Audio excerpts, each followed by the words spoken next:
Hi, I'm Jeff Altman, the Big Game Hunter, and I'm the head coach for Job Search Coaching HQ, a site where you can ask me questions and have access to great content that you can watch, listen to, or read that'll help you find work more quickly.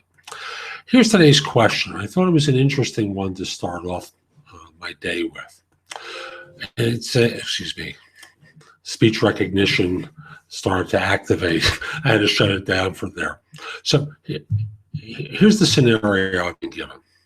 I've been a software developer for about 10 years. I have a good job, though I don't work at any giant, super famous company like Facebook, Google, Microsoft, or such. I just have a good project, nice team, and a salary I'm comfortable with. I'm neither a genius or a guru.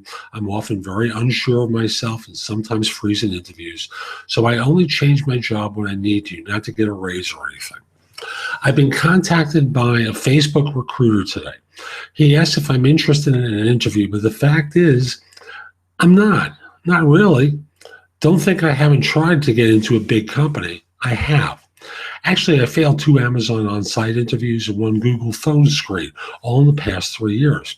I understand that a Facebook interview might be a useful experience, even if I don't get past the phone screens, but I just don't want another experience of a failure. How should I answer?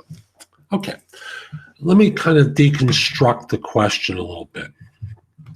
And what I always tell people is the person who gets ahead isn't always the smartest or work the hardest, although those are great qualities to have. People get ahead by being alert to opportunity. Sometimes those are internal to their company, more often than not, they're external. Now, when I read that you freeze on interviews, so you only change jobs when you need to. There's where I kind of zero in here for a second. And part of that is because, frankly, this is just another skill you need to develop. You're focused on the skills needed to perform your job rather than the skills needed to get hired for a job. Now, just as an aside, that's what Job Search Coaching HQ does. It helps focus people in on learning the skills needed to do a job search, which involves resumes, interviewing, answering certain types of interview questions, negotiating, resigning. There's a whole host of different things that the site covers.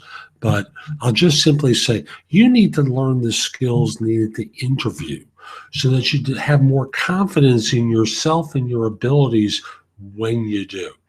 So that's where I pick up on freezing the interviews, so I only change my job when I need to, not to get a raise or anything, which basically also tells me that you're probably being taken advantage of at your employers as well. Because frankly, how can you get ahead on 3% raises or 5% raises? The way the system is set up, you need to do strategic job changes from time to time in order to advance financially. So for example, let's say you're a $100,000 a year person who would get a 4% raise or a 5% raise. You're at 105. Yay! But let's say you change jobs for $15,000 and then get a 5% raise. You get where I'm going with this? The system is set up for you to change jobs every 2 to 3 years tops. So that I've already done this statistically with in another case. If you change jobs for a $10,000 raise, and after 3 years, change jobs again for another $10,000 raise. Let's just work the math here. You were at $100,000 and then change jobs for a $10,000 raise. So after 3 years, you're plus 30, right? And then you change a job again after 3 years for another $10,000 raise. And I'm not taking into account the raises and how much higher they'll be after you're on board, because if you get a 4% raise on 100, that's 4% raise. If you get it on 110, it's going to be a higher number. So if you change jobs again after 3 years, you're now 70,000 ahead because you're plus 10 twice for 2 years. Can you afford to give up $70,000 pre-tax? Translated about $35,000 to $40,000 after tax in order to be comfortable. So I zero in on that stuff. Now, putting it aside, how do you respond to the recruiter?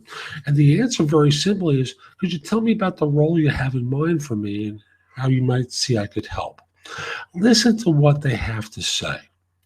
And I want you to practice that habit instead of the fear habit that you have, and start thinking of yourself as being capable. Now, they may not want to hire you, but you've got to work on your interview skills and your job search skills. So when you do hear about a position, you can act on it and be prepared to act on it. You want to have a resume up to date that you update every 3 to 4 months, even if you send it nowhere. I want you to hear that. Even if you send it nowhere, in order to ensure that if you do hear about a position, you can act on it. Now, it also has the second benefit that comes review time. You're well prepared for your review, because I've seen any number of situations where right before review time, a manager leaves, and now you're being critiqued by someone who doesn't know your work, and people get a little uncomfortable under those circumstances. So maybe they're being critiqued for a 2-month period of time where the new manager's there, but you've got a full year of experiences that you need to re-educate or educate your new manager about. Having your resume up to date will help you with that. It'll also allow you to respond quickly to opportunities that are presented, because invariably someone asks for a resume. And you need to learn particular job search skills. So comes the time that the phone rings and it is a job that you're interested in, you're ready to roll. So practice, ask them to tell you about the job and how they think you might be able to help. And then listen and go, that's interesting. Could you give me an hour to think about it? I'm asking you, I'm doing this from the standpoint of helping you practice responding to these inquiries, and not just having the knee-jerk, I'm not interested, I don't want to get rejected, kind of reaction. So again, practice interviewing and practice how you respond with this recruiter. Hope you found this helpful. And again, jobsearchcoachinghq.com. Come over to the site and go exploring. Hope to help you there. Take care.